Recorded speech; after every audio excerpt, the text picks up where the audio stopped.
साहब ये आप ही का कार्ड है ना? हाँ, अरे तो मेरा कार्ड है, तुम्हें कहाँ से मिला? कार्ड ही नहीं, ये पूरा का पूरा पर्स ही आपका हमारे पास आ गया। ये देखिए कितना सारा पैसा, इसमें बहुत सारा कार्ड भी है। आपका है, आप रख लीजिए, एक भी पैसा लिए नहीं है। ओह माय गॉड, वॉलेट तो मेरे जेब से कब निकल गया मुझे पता ही नहीं चला। और तुम्हें पता है ये कार्ड मेरे लिए कितना इंपॉर्टेंट है? इसमें और भी बहुत सारे कार्ड है जो मेरे लिए इंपॉर्टेंट है। तुम्हें मिला कहाँ से ये? वो हम अपनी अम्मा से बात कर रहे थे। अम्मा, हम शहर पहुंच गए हैं। अभी नौकरी नहीं मिली है लेकिन मिल जाएगी। और जैसे ही नौकरी मिलेगी, पैसा मिलेगा ना, तो हम तुम्हारे लिए भेज देंगे, चिंता मत करो। हैं अम्मा, हम तुमसे बाद में बात करते हैं। प्रणाम, रखते हैं अभी। ये किसका पर्स है? अरे बाप रे, इतना सारा पैसा, कोई दिखाई भी नहीं दे रहा है। एक काम करता हूँ, सारा का सारा पैसा अपने पास रख लेता हूँ। जिंदगी बन गई मेरी। नहीं, ये तो गलत है ना। ये भी तो किसी की मेहनत की कमाई होगी, और मैं ऐसे ही पैसे रख लूँगा। नहीं नहीं, हमारी अम्मा बोला करती है कि बेटा कभी चोरी चकारी मत करिए और ईमानदारी का पैसा कमाइए। और ये पैसा रखूँगा तो ये भी तो चोरी हुई ना। नहीं नहीं नहीं, पर करूँ क्या? ये तो आईडी कार्ड लग रहा है, मतलब जिसका पैसा गिरा है उसका ये पता भी लिखा हुआ है। काम करता हूँ, पते पर जाकर पैसा लौटा देता हूँ। जिसका पैसा है उसको मिल जाएगा। हाँ, यही ठीक रहेगा। साहब सच बोले ना, ये पैसा देख कर ना हमारे मन में लालच आ गया था। बहुत सारा पैसा है ना साहब, हमारे लिए ना इतना पैसा एक साथ देखना सपना होता है। पर ना हम पैसा रखे नहीं, पर हमारी अम्मा का दिया हुआ संस्कार याद आ गया। हमारी अम्मा बोला करती है ना कि बेटा कभी भी नहीं चोरी चकारी मत करियो, किसी के हक के पैसा मत रखियो। तो हम नहीं रखे, ये आपके हक के पैसा है, आप कमाए होंगे, बहुत मेहनत किए होंगे। तो हम सोचे ना हम खुद मेहनत करके इतना सारा पैसा कमाएंगे, और वो पैसा कमाएंगे तो हम खुश भी रहेंगे। तो हमारे मन में आया कि आपको हम पैसा लौटा देंगे। तो इसमें अच्छा सा देखे ना, तो आपका आईडी कार्ड था जिस पर ना आपका घर का पता लिखा हुआ था। आपके घर के पते पर गए आपको पैसा लौटाने के लिए। फिर वहां पर एक सिक्योरिटी गार्ड भैया थे, उन्होंने धक्के मार के निकाल दिया। वो चोर समझ रहे थे या फिर ऐसे मांगने वाला समझ रहे थे, तो निकाल दिए। अब आपका पैसा तो हमें लौटाना था ना साहब। तो इसमें अच्छा से फिर देखे, फिर आपका ऑफिस का पता इसमें लिखा हुआ था।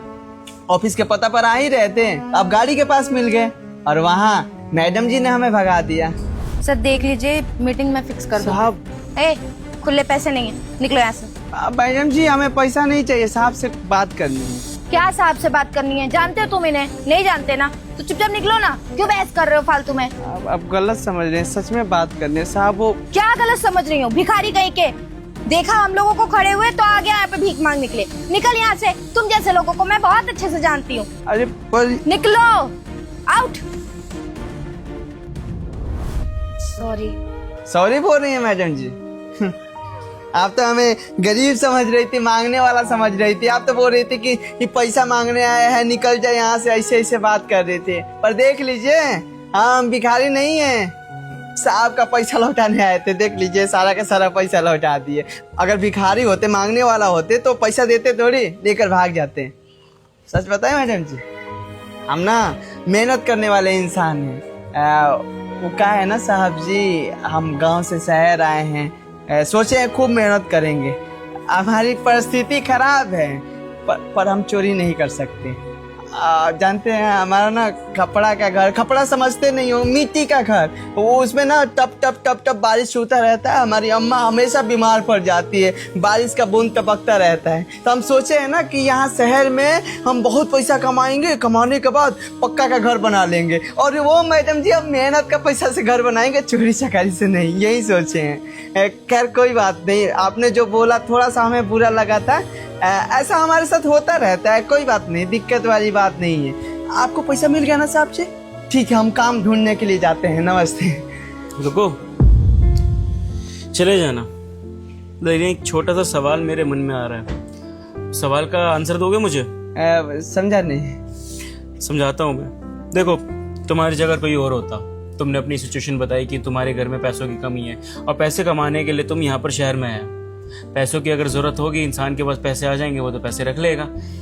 इतने सारे पैसे तुम्हारे सामने आ गए और तुमने ये पैसे रखे नहीं। तुमने कहा कि तुम्हारे मन में लालच भी आ गया था, बट उसके बावजूद ये पैसे तुम मेरे पास लौटाने के लिए आए हो।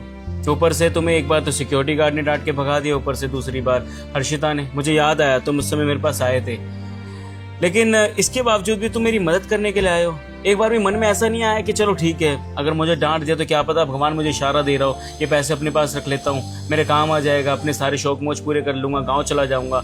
ऐसा कुछ भी थॉट नहीं आया? आया था, भगवान का ख्याल आया था कि भगवान हमें ना माफ नहीं करेंगे। वो कहे ना कि देखिए, हम मान लीजिए आपके ये पैसा रख लेते हैं और रखने के बाद ऊपर वाला देख लेते और वो सजा देते, तो वो बहुत बड़ा सजा देते हैं। उनका मारा हुआ ना इंसान कभी उठ नहीं पाता। और हमारी अम्मा का संस्कार भी हमारे साथ है। अगर हम पैसा रख लेते तो उनके संस्कार का अपमान हो जाता ना।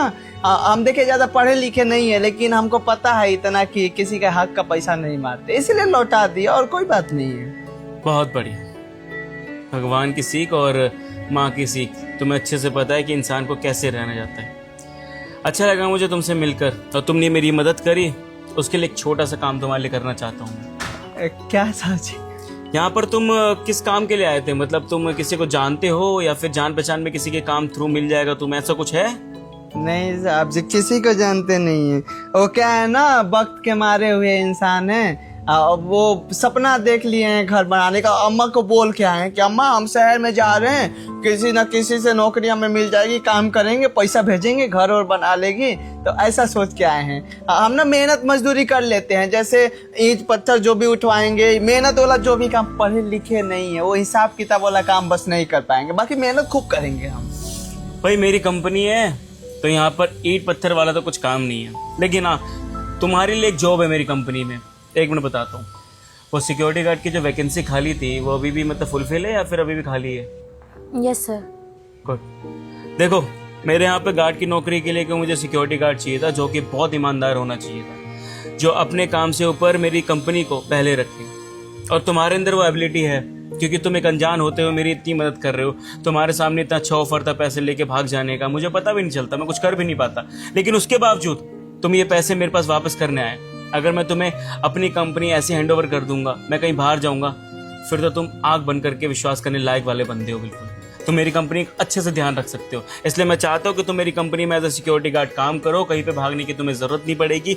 ऊपर से वैसे तो सिक्योरिटी गार्ड की सैलरी होती है 15,000, बट तुमने मेरा इतना बड़ा फायदा करवाया और तुम ईमानदार इंसान हो और ईमानदारी का हमेशा बोनस मिलना चाहिए। तो इसलिए 20,000 रुपये तुम्हारी सैलरी, ऊपर से खाना पीना रहना सब मेरी कंपनी की ओर से। अब मंजूर है तो बताओ, वरना मैं कहीं और बात करूं। मंजूर है, कर लेंगे, बहुत अच्छे से काम कर लेंगे, रहना करना सब कुछ मिलेगा। बिल्कुल मिलेगा साहब जी। अभी अम्मा के पास फोन करके बोलेंगे ना कि काम मिल गया, 20,000 तनख्वाह। समझ रहे साहब जी, हमारे लिए सपना था, इतना पैसा मिलेगा, रहने खाने का व्यवस्था मिलेगा। अम्मा सुनते ही ना बोलेगी कर ले बेटा, और अच्छे से करिए, ईमानदारी से करिए। बाकी आप हम पर इतना भरोसा कर रहे हैं ना, कभी भरोसा का टूटने नहीं देंगे, सच बता रहे हैं कसम से। अच्छा कल तुम 10 बजे आ जाना, अभी एक मीटिंग के लिए जा रहा हूँ। तुम्हारी सैलरी, तुम्हारा रहना पीना और तुम्हें टाइम टेबल सारी चीजें हर्षिता समझा देगी, ठीक है? और यूनिफॉर्म भी यही हैंड ओवर कर देगी। हर्षिता कल करवा देना, ठीक है? चलो मैं निकलता हूँ। All the best, good to see you. कल मिलते हैं। जी शुक्रिया। Okay bye.